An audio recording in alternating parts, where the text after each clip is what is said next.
2025. I'd like to call to order the meeting of the St. Croix County Board of Supervisors. We do not have anyone for our invocation tonight. Maybe we're scaring the clergy off. I'm not quite sure. But I'd like to do something a little unconventional and actually provide a message from myself in lieu of an invocation. And this kind of came up suddenly, but my wife had a conversation, phone conversation with a very good friend of ours, longtime friend. And they have their grandkids go to school at the Annunciation Catholic School in Minneapolis. And so they were there that day. They were in the church and witnessed the entire event.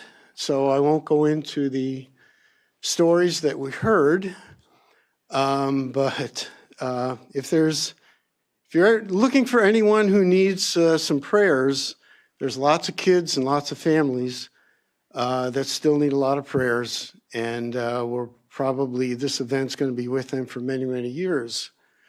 And my point is not to necessarily bring up that event, but it was kind of a reason for pause for myself, because I thought, oh yeah, that's right, that happened like over a month ago. But you remember things that happen like that, and it makes you stop and think about the things that are really important in your lives. Not that the work that we do in the county board isn't important, but there's a lot of other things that are much more important in our lives. And it's really crucial that we take the time to recognize that and appreciate it. Our spouses, our kids, our grandkids, neighbors, friends, family. So my message really, in lieu of an invocation, is to make sure that outside of events like that happen, make sure we're taking the time to count our blessings. And we have many of them. So thank you. Join me in the Pledge of Allegiance.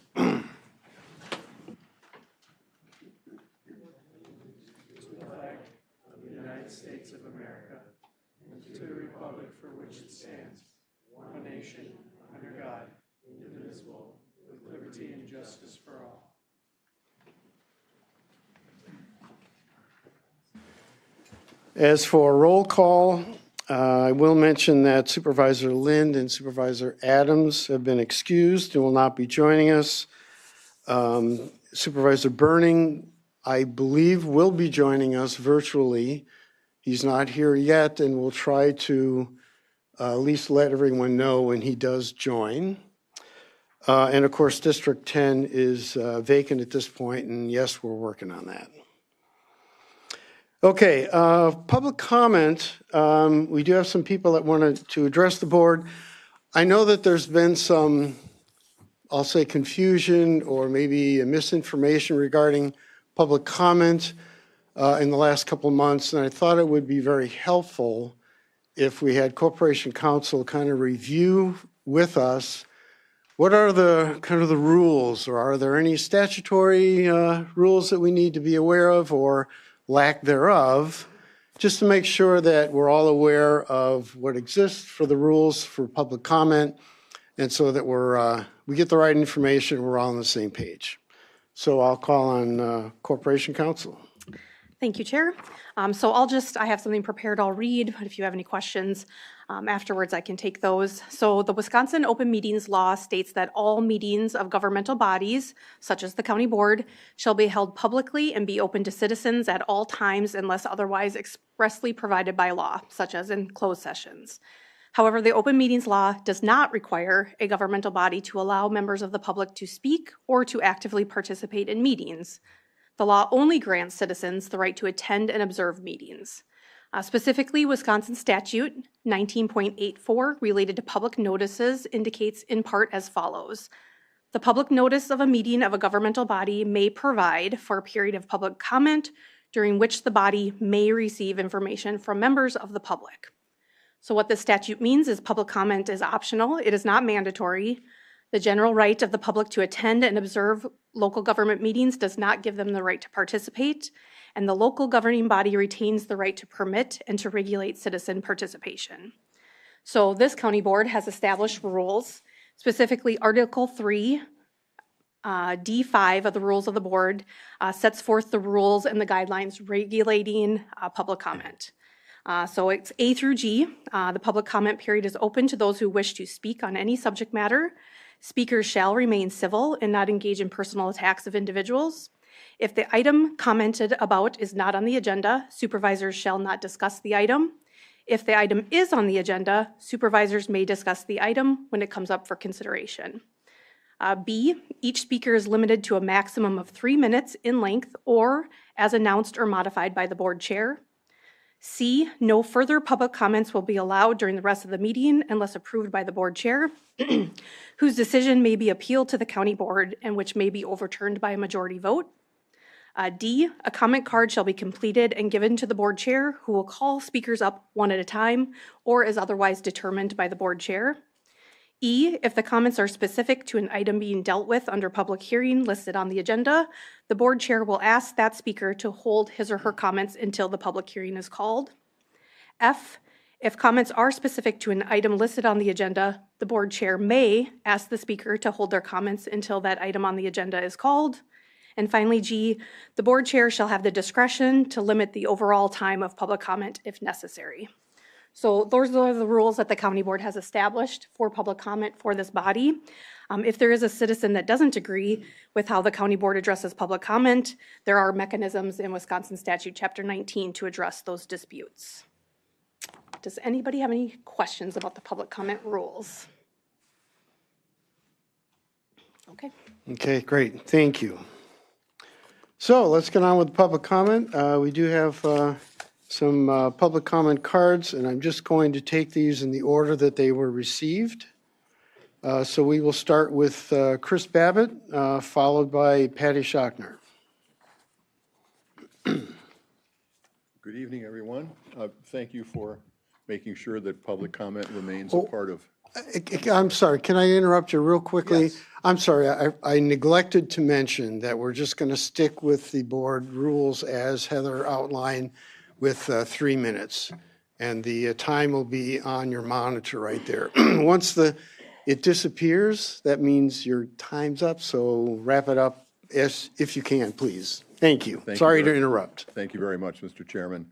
I'm here tonight representing a group of over 100 individuals who have recently signed a petition, which all of you should have received in your board email, hopefully this afternoon, if not before that.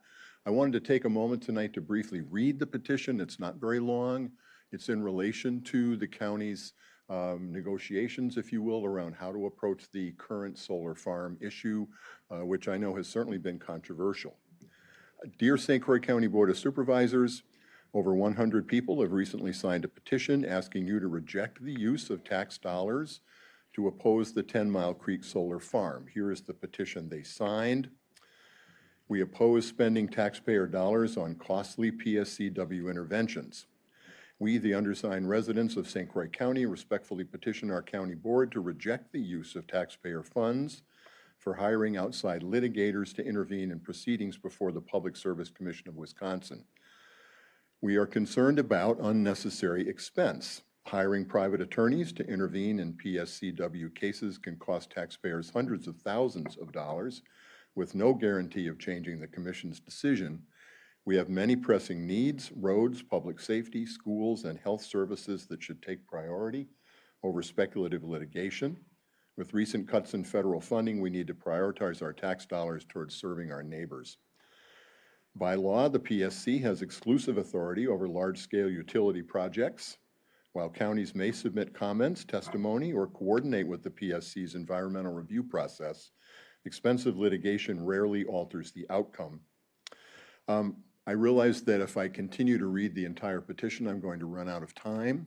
But essentially, our point is that we have no issue with approaching the PSC on how best to form a relationship with them, if you will, so that we can work together to make sure that the solar farm comes into play in a way that we can hopefully mostly agree on. Very briefly, some of you know that I served on this board very proudly from 2014 to 2018. During that time, I was the chair of the Health and Human Services Board. We had regular visits during that time from the citizens of the town of Forest. Some of you may remember that there was a large wind farm proposed in those days.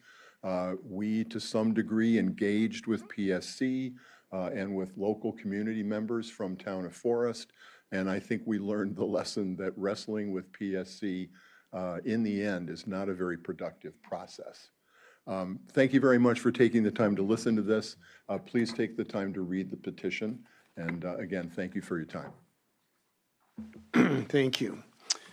Patty Schochner is next, followed by Bonnie Smith.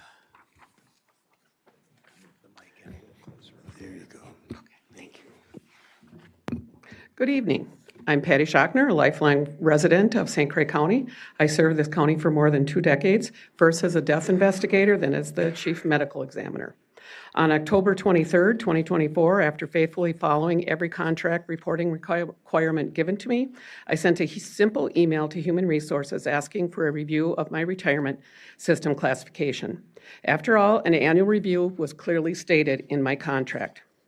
Within 8 days, on October 31st, 2024, the county admitted it had not misclassified my WRS, but the medical examiner's office had been inadvertently missed any ongoing eligibility classifications. Can you imagine missing an entire department in your organization? Because of this, I was denied participation in WRS, health insurance, eligibility, paid time off, holiday pay, and that other administrators received. To fix this error, the county paid nearly $200,000 in back WRS contributions. But instead of owning the mistake, administration charged that cost to the medical examiner's department, at the same time withheld wages from me in the final months of my employment for more than $13,000. Without my consent and without a court order. A few weeks after I retired, they filed a lawsuit against me, personally claiming I was unjustly enriched. Can you imagine? I did nothing wrong. I have countersued to recover the indirect wages and benefits I was denied, the holiday time, paid off time, overtime, all the things I did not get. Yet, the county is holding me to the contract and saying their mistakes was a clerical error. Wisconsin law is clear. Gerbner versus Dane, 2004, the Wisconsin Supreme Court held that when an employer misclassifies an employee, the employer, not the employee, bears the correction. And in Gerbosch versus the City of Madison, 2019, the Court of Appeals confirmed that government employers face steep legal hurdles when trying to claw back the costs after long-term misclassification. This is not about me. I am so grateful I asked the question, and I'm grateful it was corrected. However, if a department head can be misclassified for 14 years, how many other current and retired employees, frontline employees, are being misclassified and being withheld by benefits right now? Calling this clerical defeats and deflects the accountability who had a job. I ask this board to demand transparency and integrity and ask for a full audit of employees to verify that all classifications of this, and stop punishing the employees who uncover systematic failures. We are those employees who did our job. We should not be punished, and the county taxpayers should not have to pay for litigation. A famous quote, "The supreme quality of leadership is unquestionably integrity. Without it, no real success is possible." President Dwight D. Eisenhower. Thank you. Okay, Bonnie Smith will be followed by Everett Fuchs. Bonnie Smith, Baldwin Township. I might need these. I'm going to touch on battery storage. It's a real heavy subject, literally. January 16th, 2025, fire broke out at Moss Landing Energy Storage Facility, Monterey County, California. There was an evacuation. About 1,500 residents left their homes. Schools closed, highways shut down. These battery fires burned super hot and are not extinguishable. Active flames were no longer visible on January 17th. Smoldering could be seen on January 22nd. Some people were feeling sick 3 days out. Lawsuits. February 18th, the fire reignited. Residents were told to close doors and windows, stay inside for 24 hours. The fire was emitting light smoke. The smoke that comes from a battery fire is toxic. It's not like the smoke that comes from a national forest fire or any other kind of fire. What is released is toxic gases and heavy metals. If it gets on your skin, in your eyes, or is breathed in, you are to go to the ER immediately. Lawsuits. Harmful gases like carbon monoxide, carbon dioxide, hydrogen, methane, cyanide, polycyclic, aromatic hydrocarbons, dioxins, and furans, all of these are toxic and can cause organ damage and cancer. Lawsuits. Heavy metals like aluminum, cobalt, copper, lithium, manganese, nickel, zinc, and lead are released as nanoparticles into the air. These are forever chemicals sent into the air. They can land anywhere close or can be taken farther away by the wind. They will affect everything they touch. The chemicals and metals can land on crops, on gardens, in lakes, and run off into our water table. This will affect food and water for everyone: farm animals, wildlife, birds, insects, fishes in our lakes. The chemicals and metals will leach into our soil and groundwater, even faster with rains and runoff. This facility in Monterey, California is near the Salinas Valley, known as the Salad Bowl of America. They fear smoke settled on the farmlands, and this is ruining their livelihood as well as their food they eat. How can they ever trust these crops again? Now think about a battery fire here. If there were an evacuation, you may have children that you need to get out. Maybe you can grab a pet. You will have to leave behind farm animals and birds. Some are your pets and some are for food or your livelihood. Lawsuit. Schools shut down, highways and roads closed, your jobs and income put on hold. Where will you go? How long will it be? Lawsuits. You can return to your home. You can't return to your home without it being checked for gases. Will there need to be cleaning before you can enter? Remember what John Van Dyke said about something being dumped over 20 years ago and they're still paying for it. This is forever chemicals and metals. So this is forever lawsuits like 3M. Don't believe for a second Excel will take responsibility. It's not in writing, and if it is, the fine print will have no exceptions if you think it is there. These forever lawsuits will belong to the county forever. Please just say no, we don't want this, and let's legally stop this for our own health and safety. Thank you.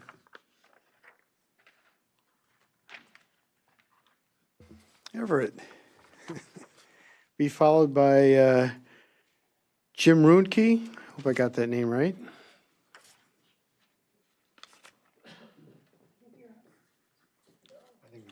Oh,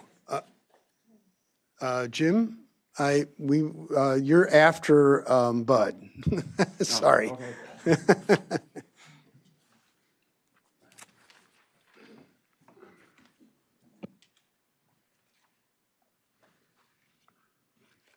Okay, am I speaking in the mic okay? Okay. Thank you for considering this important improvement to Chapter 11 of the Ordinance on Manure Storage Facilities.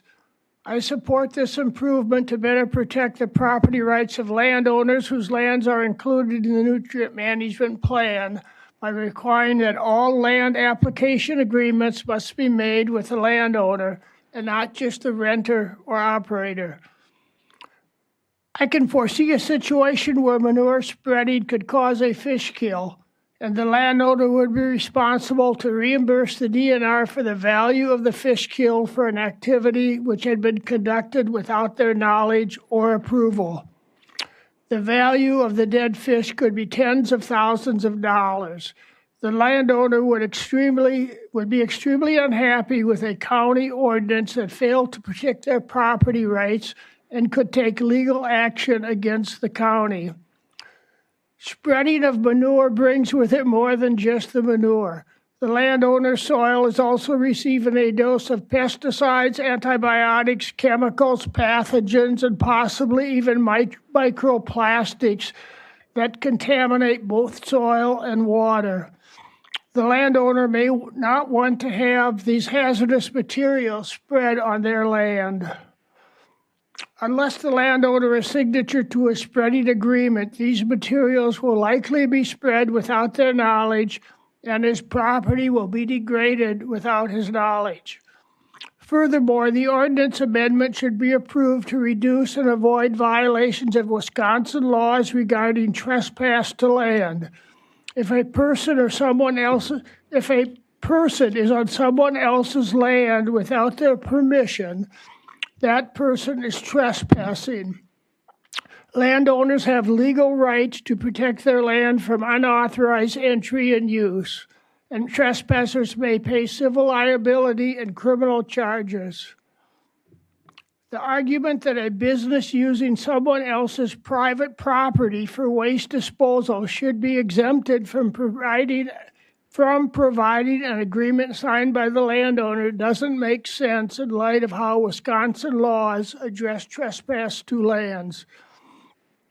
These comments are in alignment with my 2024 Wisconsin Conservation Congress citizen resolution to protect our water resources that was passed in St. Croix County by a vote of 83% to 17%, and in 2025 was overwhelmingly passed in all 72 counties in Wisconsin.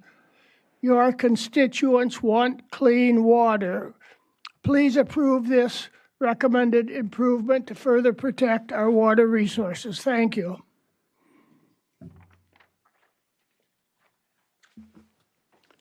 Okay, Jim, you're up. And followed by Janet Sapirik.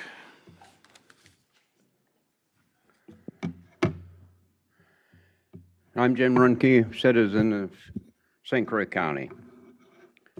I come to you today to ask some questions that you can think about, and think about them long and hard, because what's gone on so far makes no sense. I'm concerning the solar farm project. Number one question, do you feel Xcel Energy has given you all, I repeat, all the facts, good as well as bad? I bet they didn't give you too many bad ones. Do you now have more questions to ask them? Probably.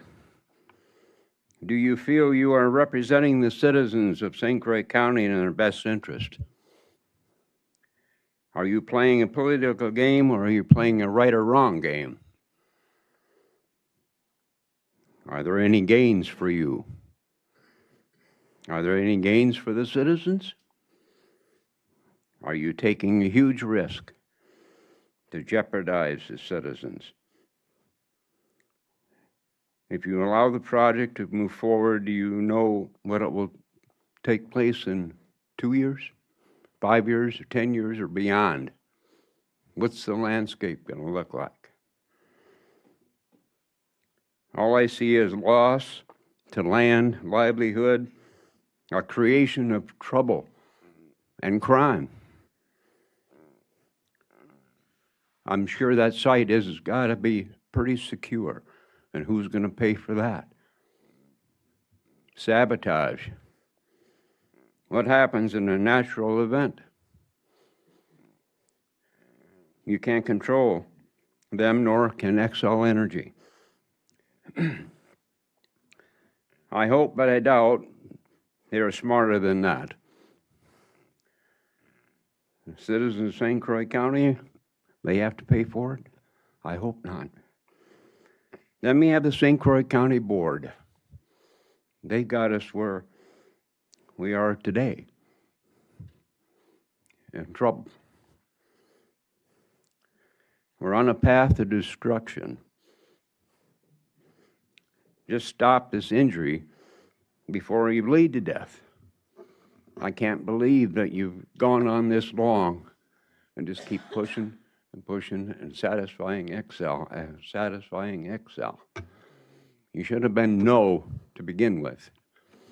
I ask that you reverse the intervenor course and let it ride out, and hopefully it don't cost anybody, the citizens of St. Croix County, any money.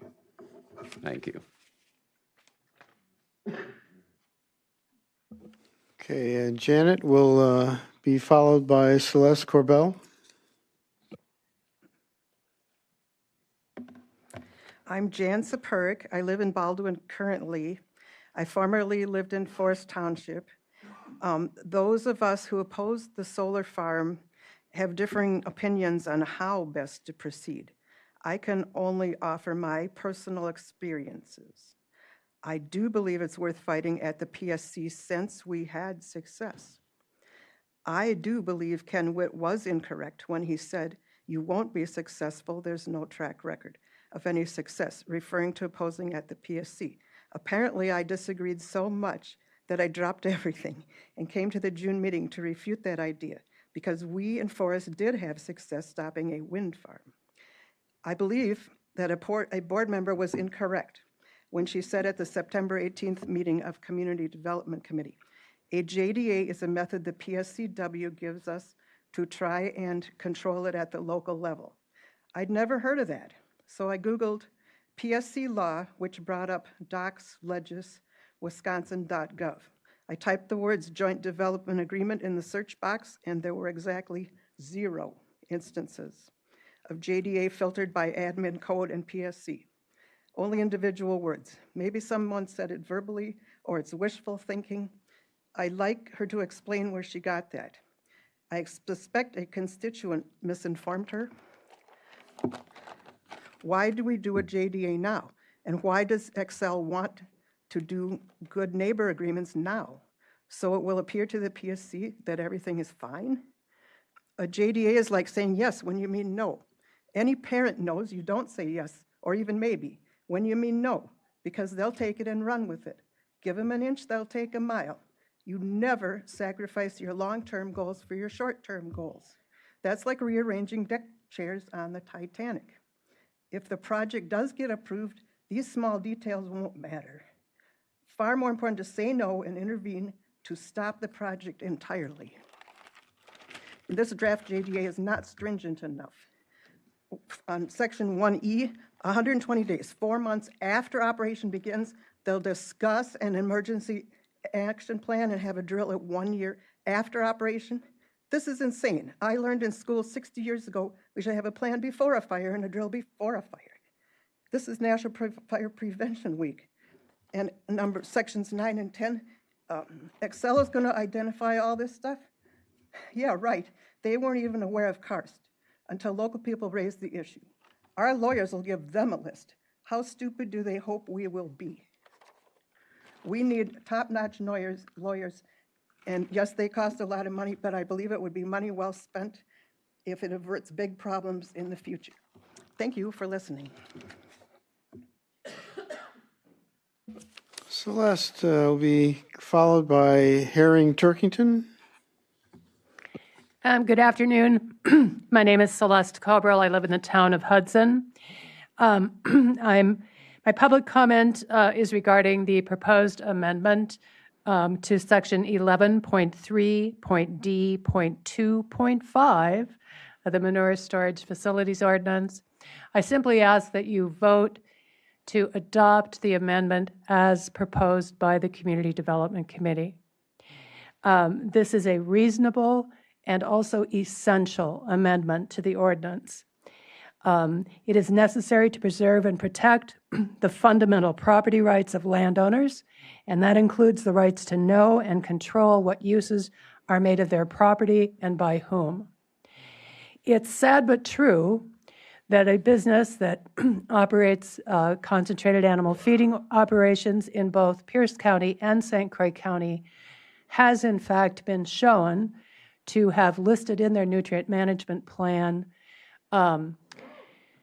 plans to spread manure and or byproducts on land for which it did not have any agreement that allowed them to do that. Danny Akinson with Grassroots Organizing of Western Wisconsin submitted a written public comment that documents these specific instances, a number of them. And in order to protect property owners and their rights here in St. Croix County, it's necessary to make this amendment as has been proposed by the Community Development Committee, and I ask that you all vote to support it. Thank you. Harry, will be followed by Laura Conrad. Conrad? Good evening, everyone. I'm here to discuss the benefits of a well-negotiated joint development agreement. And I do think that's a very important prerequisite. It has to be well-negotiated and well thought out, because one important thing to consider with regards to a joint development agreement with a power producer is that it needs to be arranged and stipulated before the application by the power producer is put through. So that's definitely something to consider. It looks like Excel will plan on putting in their application at the end of this year, so it would have to be negotiated and discussed before that. So I would definitely encourage you all to consider that. With a well-negotiated joint development agreement, what it does is it can ensure a steady stream of revenue to the counties and municipalities involved by making sure that, say, a certain minimum amount is provided to the counties and municipalities involved, or a certain percentage. There can be a stipulation that it has to be given regardless of how much power is generated. Another thing it can do is it can ensure that the responsibility of maintaining and decommissioning the project is borne specifically by the power producer and not by the landowners and municipalities involved. Another thing it can do is it can also ensure that there is productive infrastructure development for the communities rather than producing bottlenecks during the construction phase. So for example, you could insist that dedicated access roads be built in order for the existing infrastructure in the local area to not be overused by the projects, by trucks moving in and out, so as to not affect local community members. One big benefit of the revenues that can be obtained from a JDA is, especially for Northwest Wisconsin specifically, is that it can diversify local government revenues. So according to the Department of Administration projections to 2050, Northwest Wisconsin is expected to see around a 25% population reduction over the next 25 years. And at the same time, we will see a very significant aging in that existing 75%. So what this means is local expenses will increase at the same time that the tax base is shrinking. And this is where a well-negotiated JDA can come in and supplement those projected lost revenues. So with that, I yield my time, and I do encourage you all to consider these points. Thank you so much. Okay, Laura? Did I get that last name right? I'm sorry. Connard, okay. I thought I looked at it after I said it, and I think I got it wrong. Sorry. That's okay. I'll answer. Laura will be followed by Sue Curtis. Hi, my name is Laura, and I'm a resident of Erin Prairie. Thank you for hearing my comments again tonight. I come with questions rather than comments tonight, I think, for the most part, kind of following in line with what earlier speaker Jim Rumpke said. I echo and support what he said. Just say no. I don't know the best way for you to do this or how to do it. I agree with what Jan said previously. We need legal expertise guiding us through this process. I feel like where we have gotten this far in this many months without a vote or direction on whether the board is for this or not seems unusual. We're proceeding with, we're going to intervene, we're not, it's not funded. It is. There's a new petition out saying residents don't want it. There's many, many more that have come in that said they do.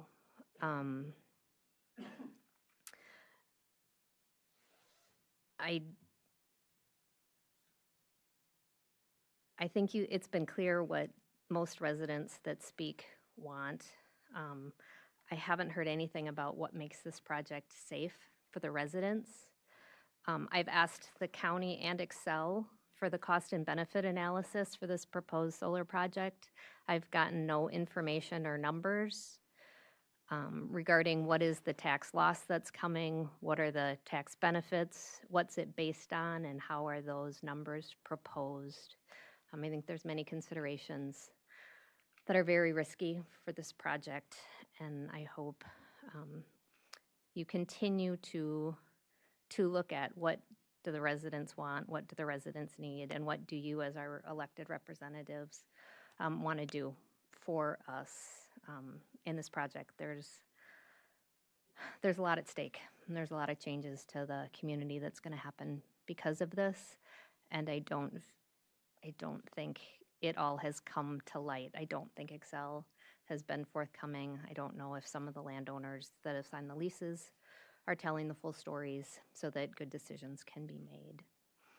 I also have a request. I don't know who it should go to, but there's something coming up on 10/16 regarding rezoning and land use split in Aaron Prairie Township, and I'm quite confused about the interplay between township zoning laws and rules and county. And Jason Chizik was out, he's not here tonight, was out for a county or a township meeting, and I would like to request a meeting with whoever can help me understand the interplay between that. Thank you. Sue, you're up.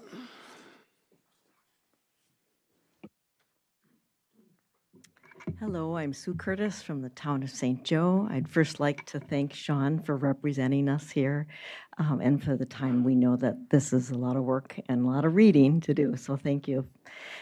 Please support the amendment to Chapter 11 Manure Storage Ordinance requiring the landowner agreements. It's a necessary step that landowners give explicit permissions. I also want to share a little bit about this past Saturday. We had a St. Croix River Watershed Clean Food and Water Forum. Approximately 120 concerned citizens attended, and we heard from national, state, and local experts about what we can do to protect our watershed. In St. Croix County, we have already reached concerning levels of nitrates in our rural wells, and we can see the excess phosphorus in our lakes and our rivers. It's time that we do more to protect our watershed for our future generations, and this amendment will be one step in the correct direction. We heard from Dr. Chris Jones, engineer and author of The Swine Republic. We asked him to look specifically at the St. Croix watershed and calculate a map to show our area population in equivalent animal waste. When accounting for the current animal waste, we have 3.25 extra million additional people living in our watershed. While the everyday homeowner must consider our use of home fertilizers, herbicides, insecticides, excess manure from industrial agriculture threatens our water quality. Simply put, it's too much animal waste and not enough acreage to spread it. Additionally, animal waste is spread on already stressed soil from repeated fertilizers needed to grow corn year after year. We have seen that the recent nitrate screening clinic in Baldwin showed 37% of 126 samples were over the 10 parts per million recommended by the Clean Water Act. That's 46 extra rural wells adding to our existing list. We learned at the conference that in Iowa, with fields and fields of corn and CAFO after CAFO, they have the second largest cancer rate in the nation. Dr. Jones shows us 20 years of research that make the link between cancer and land use by industrial agriculture. And we heard from Sonia Ayers, author of Dodge County, Inc., about the road near her parents' farm in Minnesota near the Iowa border that's now called Cancer Road. We heard from Dr. Steve Oberle about the delicate karst geology that you've been hearing about here with the fissures and sinkholes and bedrock that provide an entrance disturbance for anything spread on the land. Dr. Oberle also states that nitrate levels in well water above the 2 parts per million are indicators that other non-screened chemicals are also present. They include herbicides, fertilizers, pesticides that are sprayed on crops, as well as antibiotics used with animals.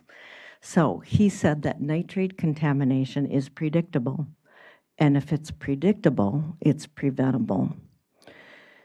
Additionally, we heard again about the small farmers across the Midwest and subsequently some small towns that are significantly impacted by industrial agriculture. And while we know this problem can't be solved by us here in our county, we just need to do more to protect our resident wells and address the public health standard. Again, once our groundwater and our aquifer is polluted, there is no digging deeper to find clean water. Thank you for all the work that our community development team has done, and we continue to move forward on more clean water protections. Thank you. So that was all the public comment cards that I received. Is there anyone else that would like to have addressed the board for public comment? Yes, sir. If you could please state your name and where you live. Yeah, I sure can. My name's Caden Krapp. That's Kaden-Krapp. I'm from Lancaster, a little bit southwest from here.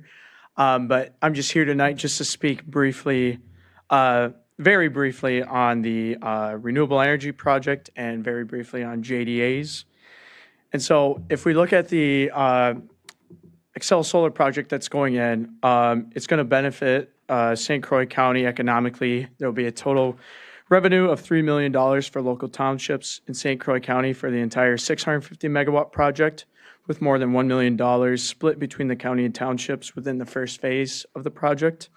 And over 300 construction jobs will be created as well.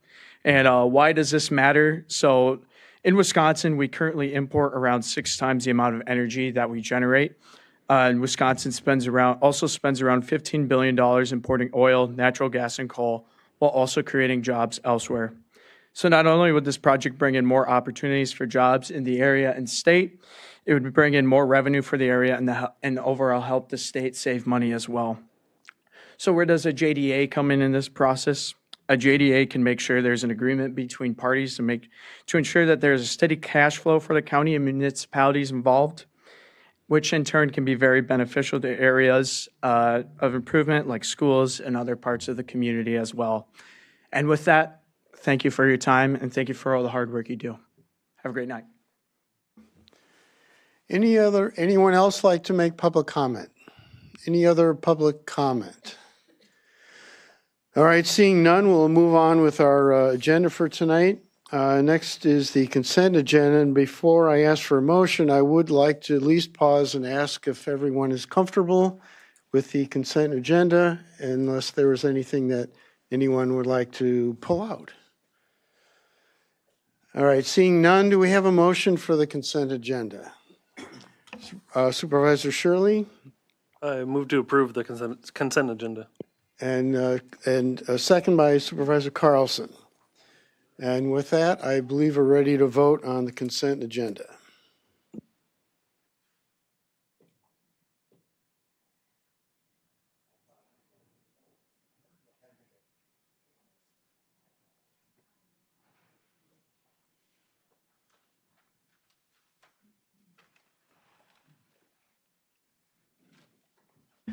And that passes unanimously. Thank you.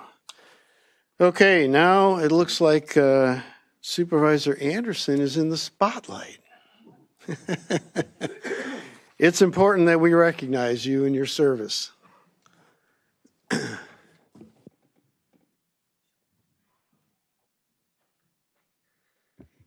Supervisor Anderson. Sean has been with us for 3 terms now. He's just wrapping up his 3rd term. And when he told me that he was going to resign from the board, I thought he was bluffing. Sometimes it's hard to read. I wasn't sure if he was serious or not. And he kept me guessing right up until tonight when he actually finally gave his resignation notice to the sheriff. so I wasn't sure. We wanted to present you, Sean, with just, a certificate of appreciation. It's just a token of really how we feel, though. You represent everything that's good about a county board supervisor. You're smart, you read the information, you laugh at my jokes. I mean, all the good qualities that we look for, you have all of those.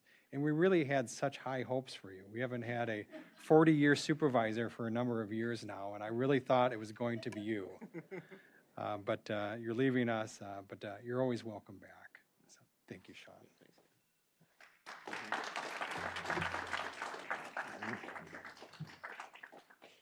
I want to thank the board for sure, and staff for being so good, for me being the youngest member on the board by, I'd say, at least 3 to 5 years, probably.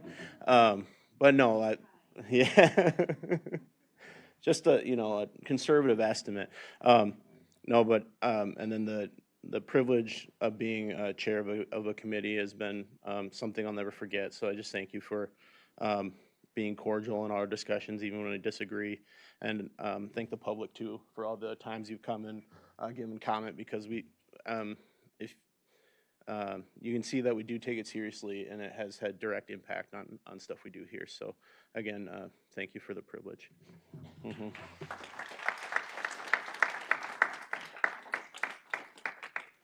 I'll just say, Sean, that I remember speaking with you before you ran the first time. And I just want to encourage you to also get involved in your local community in Toma, and I'm sure that they'll be very blessed to have you. So please continue your hard work. And thanks for chairing the Community Development Committee. You really did a great job. Thank you.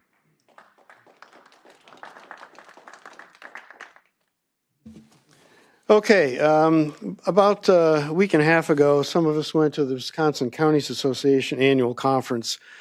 And I always think it's important when we go to these conferences that we have the opportunity to bring some of this information back to the board, so that those of you who are not able to attend have the benefit of getting some of this information. So I'm going to start out with some of the tidbits that I learned in this conference, and then I'd like to call on the others that were also at the conference for their input as well. And I'll try to be brief. On Sunday, I attended the business meeting, which is basically the board chairs for all 72 counties in the state. And we interact with the Wisconsin Counties Association staff.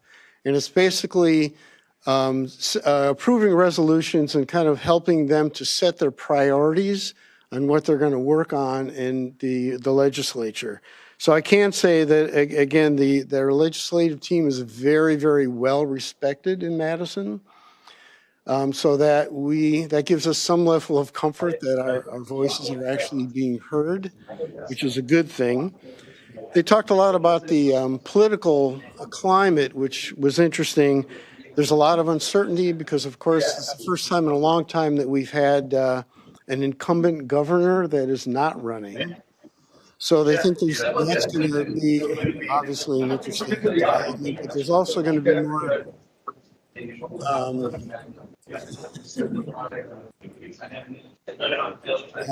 looks like Supervisor Burning is trying to join. He's joined. Okay, good. They also expect a lot of competition in the races and the Assembly and the Senate as well. Of course, there's a lot of uncertainty with the federal finances that are kind of in limbo, and apparently there's a fairly small surplus at the state level, so that makes a lot of the choices that much more difficult. The one thing that I really was very interested in is there was a large discussion in the county board chairs. There's a lot of counties that are really struggling financially, and they're trying to figure out, what to do. So there was kind of a big push toward getting the state to share more of their sales revenue, sales tax. And then there's also the thought of trying to provide more options and more flexibility at the local level. So the WCA is trying to figure out, well, I'm not sure it's a good idea to pursue both of those avenues. That we're probably better off trying to pick one or the other and focus on that we might be more successful. And my impression was that they were leaning more toward trying to provide more options at the local level and more flexibility in terms of levy limits. So we'll see where that goes.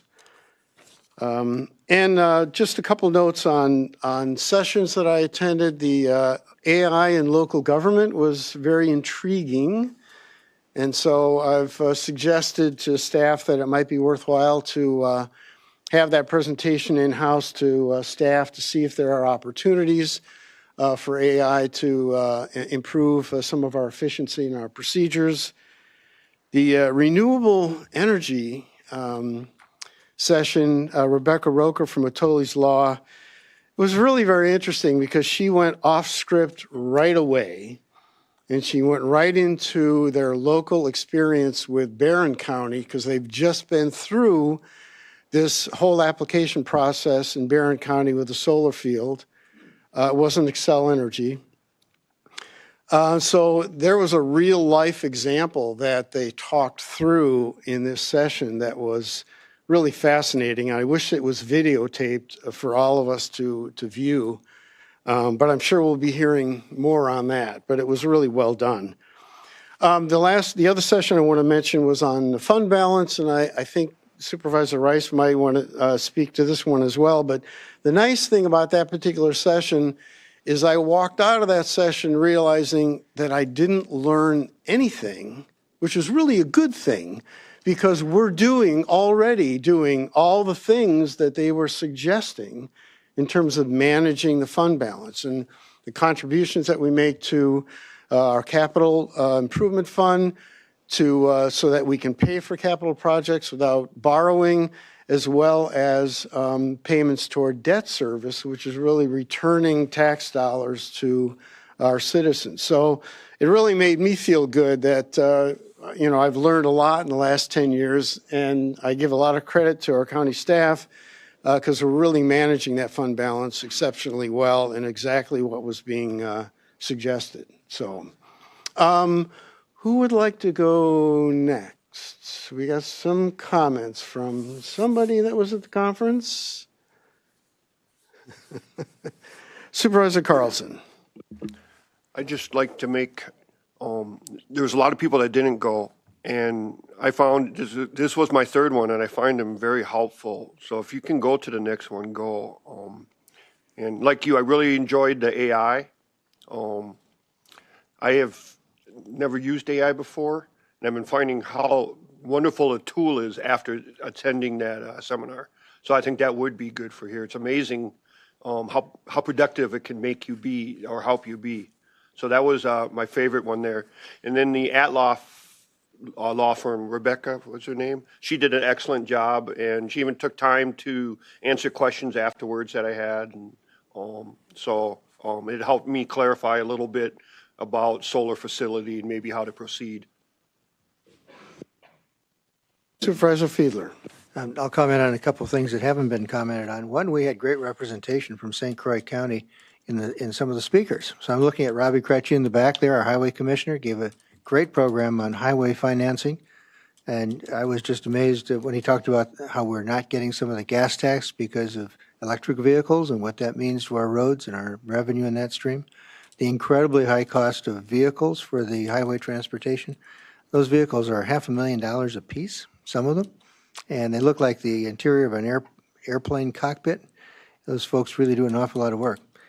Also, we had our own Ken Witt, gave a great program on what we're all familiar with, and that is the interactive budgeting, where we go around and put our chips in the pot and give our priorities, and Ken gave a very entertaining program on that.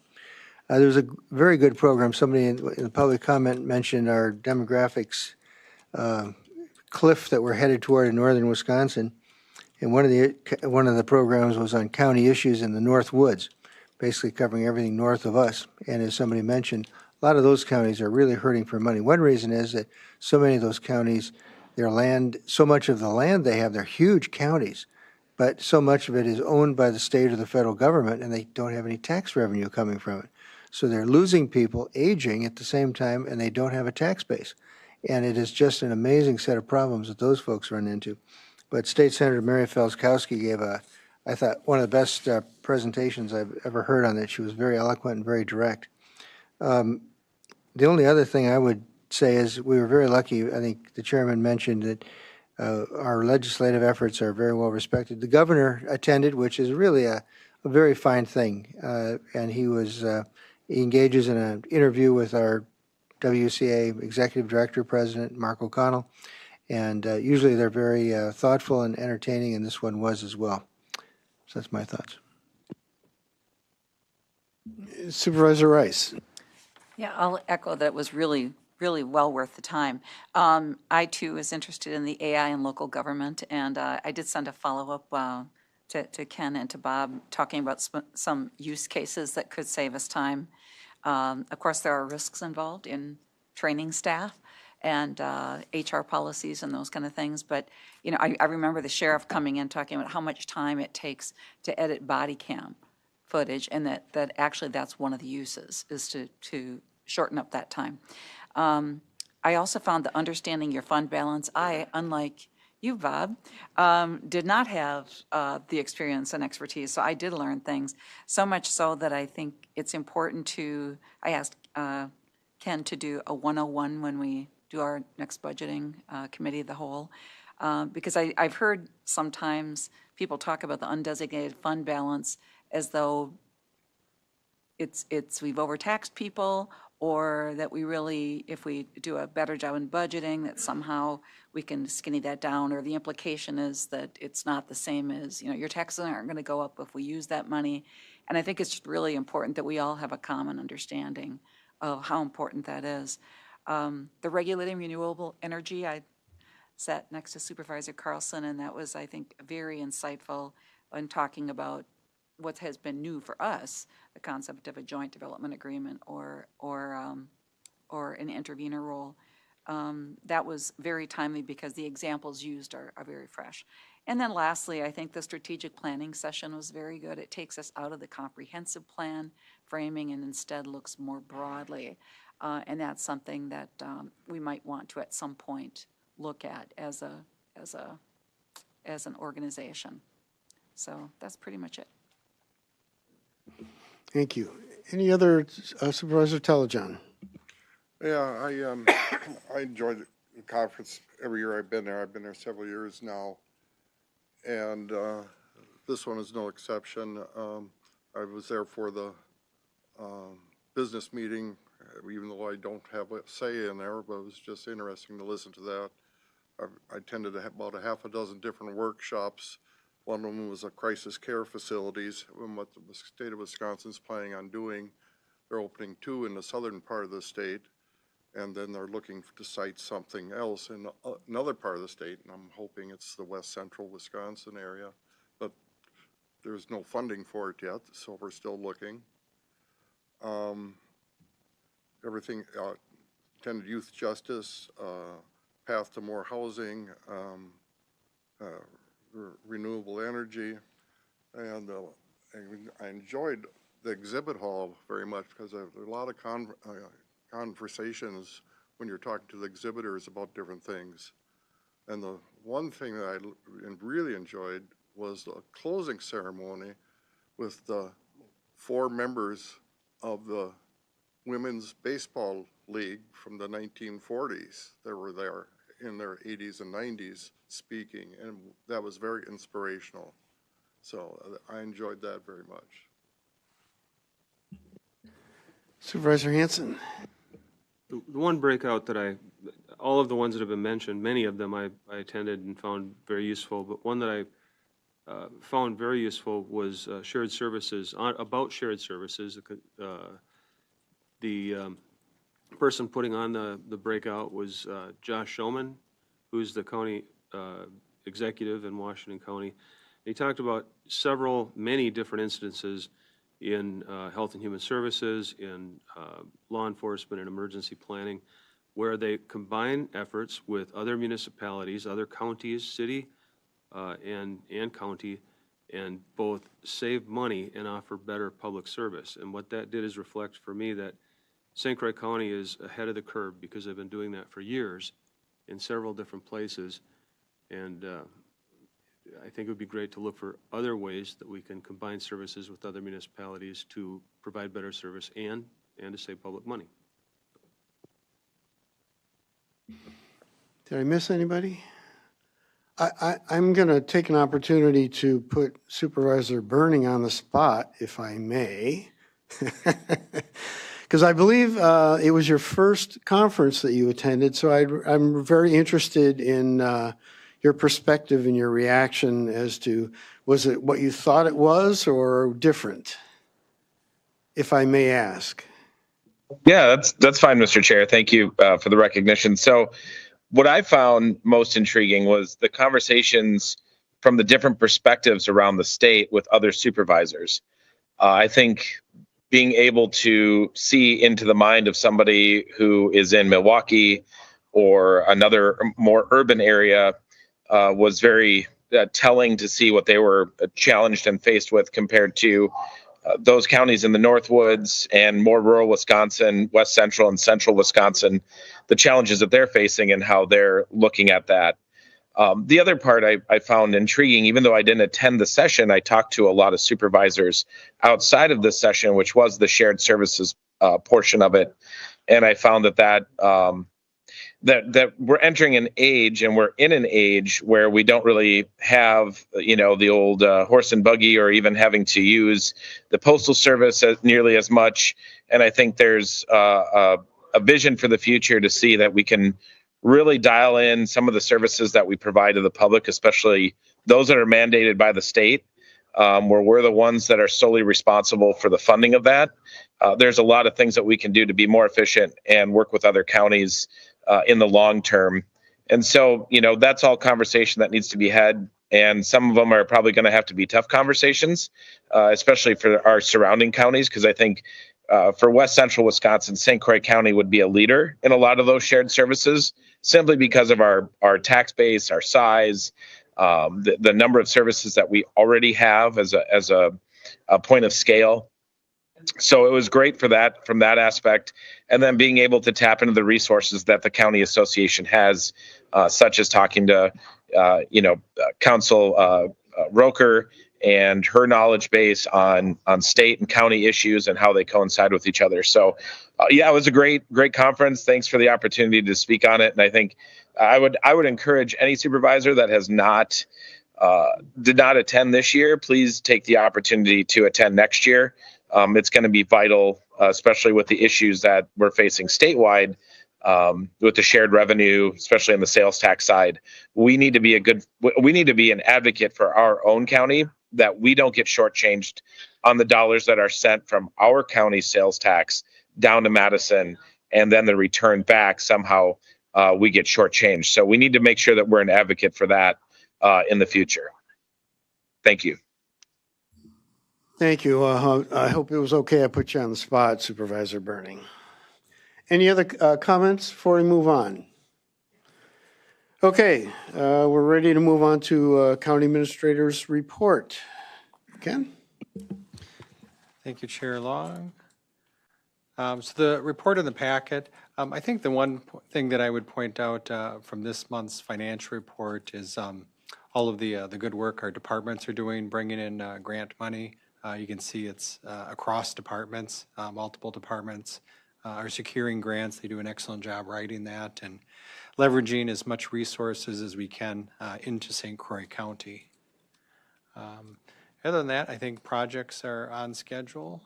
And then the financial report is pretty much status quo, where we would expect it to be at this point in the year. The sales tax revenues are continuing to be strong. So last 2 months were 1.5 million, 1.2 million. So everything's looking good there. And then KIP projects are in progress, and several of them have already closed out for the year. So, any other questions on anything else that you saw in the report? I'd be happy to answer. Any questions for County Administrator? All right, seeing none, we're going to move on to our business items. The first item is County Administrator appointment of Alicia Schneider from the Town of Troy to the Board of Adjustment to fill a vacancy with term ending April 2027. Before I entertain a motion on that, I'd call on County Administrator to give us a summary and review of Alicia's background. I know that she wanted to be here tonight, but apparently she had a work conflict that was unavoidable, so. Yes, thank you, Chair. She did want to attend tonight, and since she wasn't able to make it, she did provide me some additional information at the last minute. So I put it on your desk. It's basically her resume and then a letter addressing the appointment. But she has experience with the Town of Troy Plan Commission, public service, other volunteer work. So I think she brings a different background than some of the other members of the BOA, but I think that's always a good thing to have a mixture of experiences in any body. So I'm recommending her to fill the current vacancy. Do we have a motion, Supervisor Fiedler? I'd like to move that Alicia Schneider be, the county administrator's appointment to the Board of Adjustment be approved. Second. Was that a second from Supervisor Burning? Sorry. Yes. Beat you out, Supervisor John. Okay, we have a motion to approve and a second. Any discussion? Mr. Chair? Yes, the Supervisor Burning.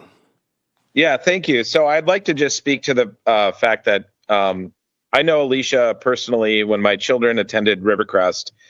She was the lead of the parent-teacher organization there. Very good reputation. She is Johnny on the spot.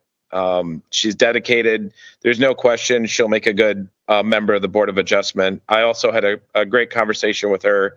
While I may disagree with her on a specific issue that she took up on the Troy Town Board, the role that she'll be taking on as on the Board of Adjustment is not in the same capacity that she has in the town of Troy. So her thought process is there. And like I said, I know her personally, and I plan on voting yes for this appointment.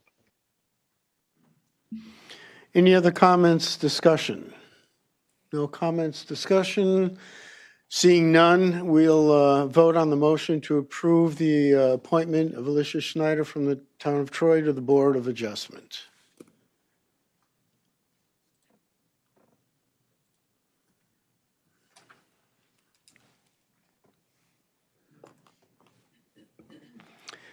And that passes unanimously. Thank you.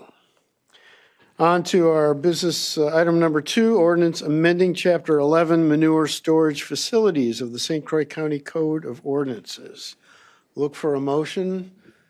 Supervisor Anderson. I'll move to approve the ordinance amending Chapter 11 manure storage facilities in the St. Croix County Code of Ordinances. Do we have a second, Supervisor Counter? Okay, and who would like to, Supervisor Anderson, some background? Yeah, this one's pretty simple. We did a pretty comprehensive rewrite of this in the spring. We're just adding a requirement that people spreading have a signed agreement. Again, the county is not going to be collecting these. They just need to be able to be presented, or signed agreement with the landowner, excuse me. They just need to be able to be presented when asked if an landowner raises questions. It's pretty simple, pretty straightforward. Mr. Chair, I have a point of order.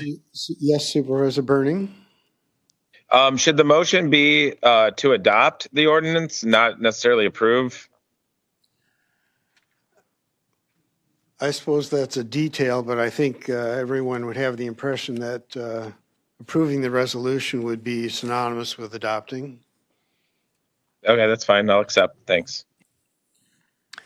Discussion, questions, comments on the amendment to Chapter 11. Supervisor Shirley? In committee, we've talked about Chapter 11 extensively from when we went through this last time and now this last amendment here, which I offered up the amendment to get this out of committee. And I think the important part for me is that the county will not hold these landowner agreements, so they are not going to be open to open records requests or anything to that side of things, so that the county doesn't actually have to have them. They're just available if there's a problem with one of the producers, and they have questions with the NMP or whatnot. So that was the important point for me, is that the county won't actually hold these contracts. It was a good clarification. Thank you. Supervisor Van Summeren. Thank you, Chair. Yeah, I agree with Ryan. We've handled this manure situation so much that we've almost sterilized it already. We've almost filtered it. But one thing that makes it really important, I think everybody should know this. I don't know how many of you got the email from Tim Staber, but he says that the statewide nitrate report, which of course we're all interested in, statewide they've concluded that 90% of the groundwater nitrates are from agriculture. This is very important because 90% is a very high number. So I think it's very, very important, very essential that we do vote yes on this and that it does pass. And I think we've heard a lot of people talk on it, a lot of clean people talk, because it's not only the water we drink, but the water we walk into and swim in and things like that too. So I think it's imperative that we pass this. Thank you. Supervisor Carlson. I have a question about section 4, where it says this ordinance shall not be codified. And due to my lack of experience, I didn't quite know what that meant. And when I looked it up, I found still takes legal effect, but is treated as a one-time or temporary measure, not part of the ongoing court of ordinances. So my question is, why are we not codifying it? So the document itself will not be inputted into the code, our code that's on the website. The amendments are changed in the code, but this document, which is the ordinance, is not codified, meaning it doesn't appear in Chapter 11. The amendments will appear in Chapter 11, but not this document. Thank you. Light bulb moment. You're welcome. Good question. Other comments, questions? All right, seeing none, we're ready to vote on the motion to approve the ordinance amending Chapter 11.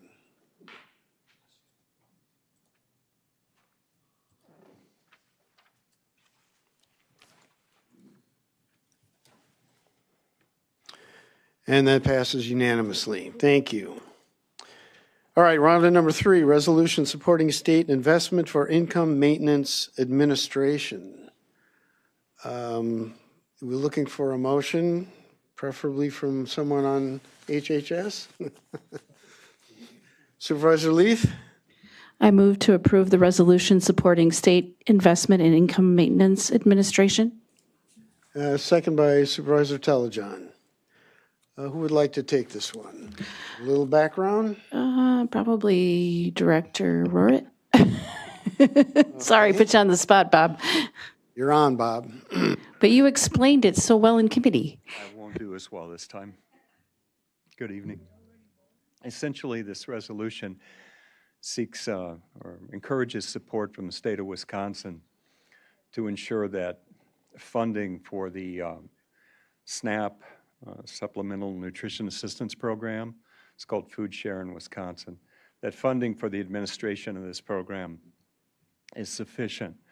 The concern comes from changes at the federal level to SNAP program administration costs, where it shifts most of the burden from a 50-50 cost share between the federal government and the state to a 75% share for the state and a 25% cost share for the federal government. So there's an additional, in millions of dollars, an additional cost to states for the administration of the food share program.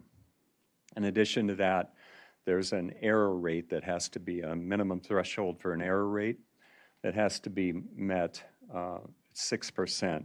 So anything below 6% in terms of an error rate for a state results in no penalty, and anything beyond 6% can result in a 5 to 15% penalty to the state for the overall administrative costs of the program.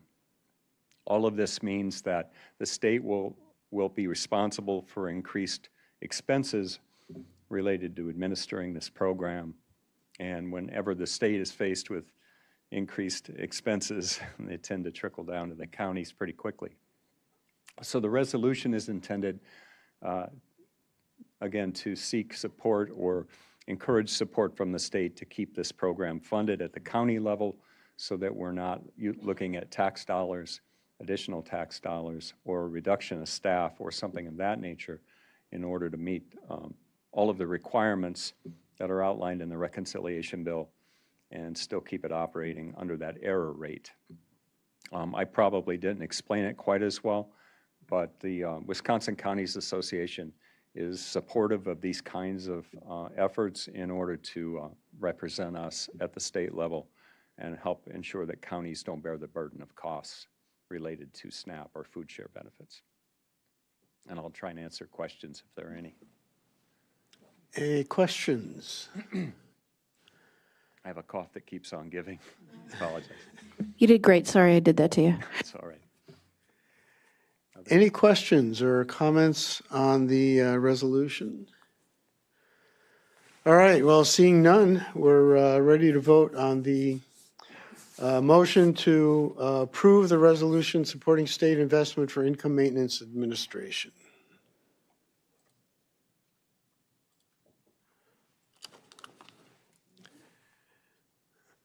And that passes unanimously. Thank you. Thank you, Bob.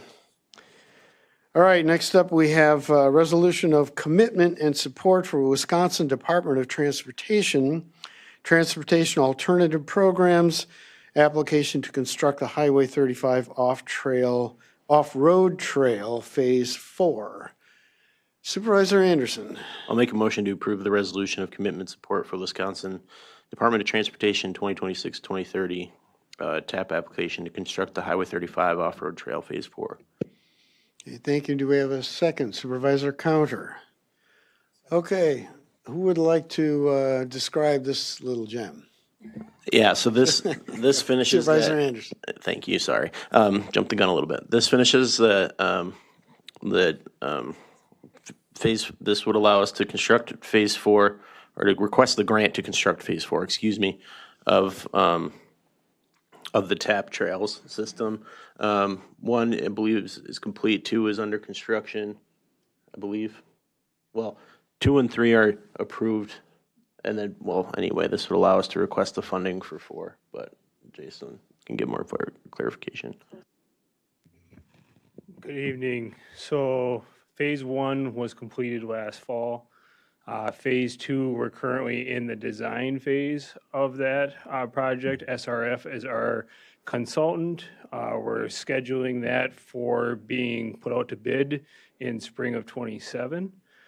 Phase 3, we just went through the RFP process on getting our design consultant for that phase. The Phase 4 that's before you tonight here, that is just to submit the TAP grant application, which is due at the end of October here. Our cost estimate is between 1.65 and 1.717, and that for that project. If awarded the TAP grant, that would cover 80% of that total cost. Okay, questions, comments, any discussion? Okay, you're making this easy. We're ready to vote on the resolution of commitment support for the Wisconsin Department of Transportation Transportation Alternative Program application to construct the Highway 35 off-road trail Phase 4.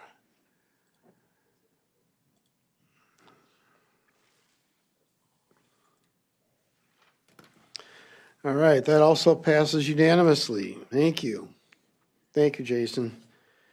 All right, number 5, resolution amending personnel policies, employee conduct, and work rules, and information technology acceptable use. Would like a motion? Supervisor Counter? I don't know if I can read it. get the microscope out. All right. So for resolution amending personnel policies, employee conduct and work rules, and information technology acceptable use. And that's a resolution to approve. Motion to approve. And second, Supervisor Leaf. Audrey, you're on. All right, so we have two policies to review. The employee conduct and work rules proposed changes. Basically, we just did a lot of reorganization just to construct new headings, make the policy a little bit more clear, easier to understand. But then we also expanded some of the rules and created some new rules, gave examples of specific behaviors, basically to reduce interpretation and subjectivity, just to help create more consistency in how we follow through with the policy. The other one is the IT acceptable use policy, created a new reporting procedure section in there, and then also added an additional provision regarding a work sim option that is now available to employees as well. Questions, comments? Any questions for Audrey? Okay. We are ready to vote on the motion to approve resolution amending personnel policies, employee conduct and work rules, and information technology acceptable use.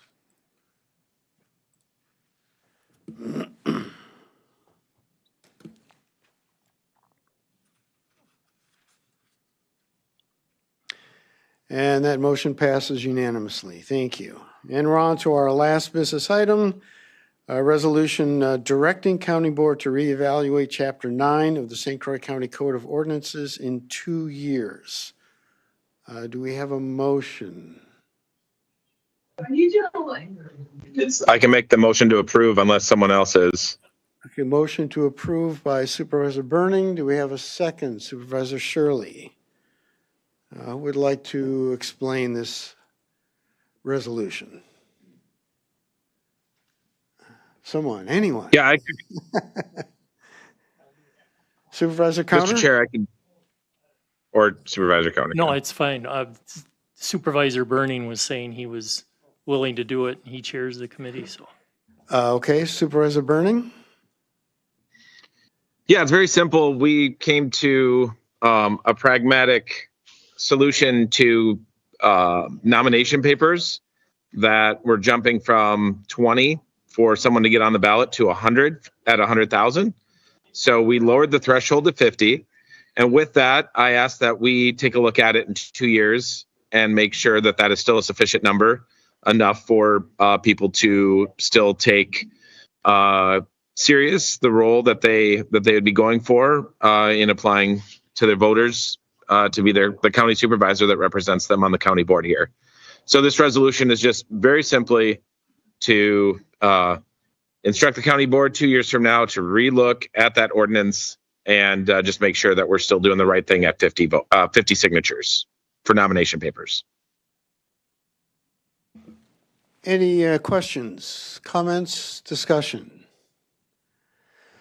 All right, ready to vote on the motion to approve the resolution directing County Board to reevaluate Chapter 9 of the St. Croix County Code of Ordinances in 2 years.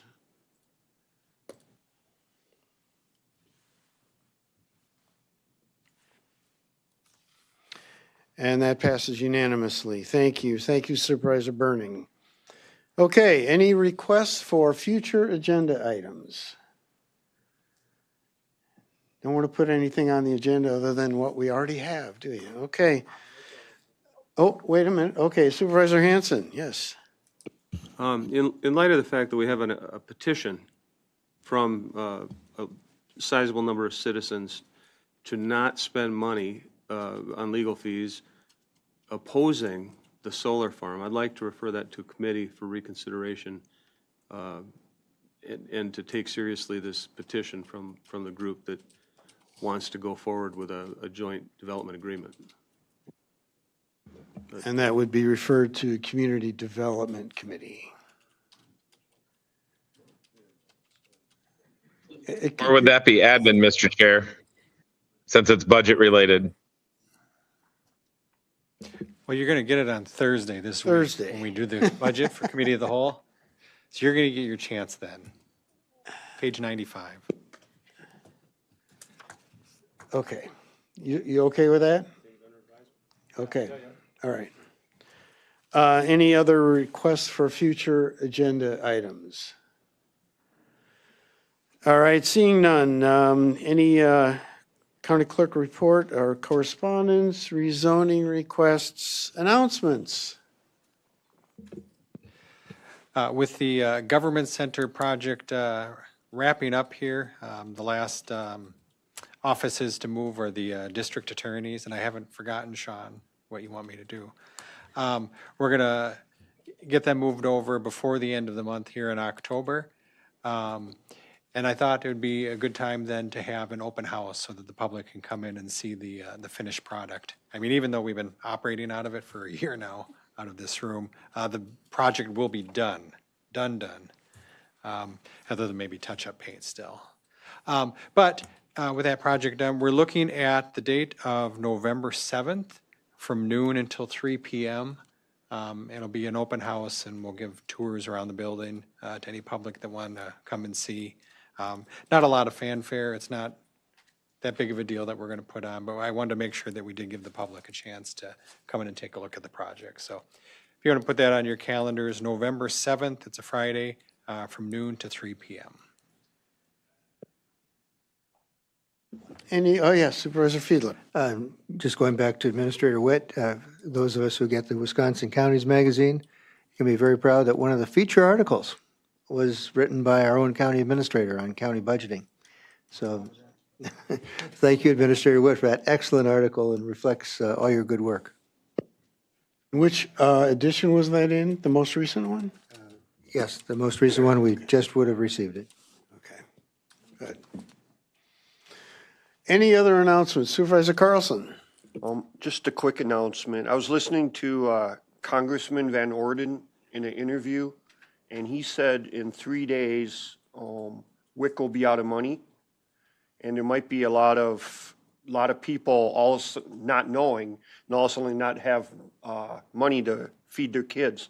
So be aware of it, and maybe think of extra donations to food banks, et cetera, and check in on your neighbors.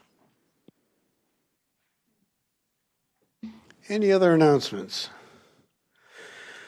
All right, seeing none, it's 6:27. We are adjourned.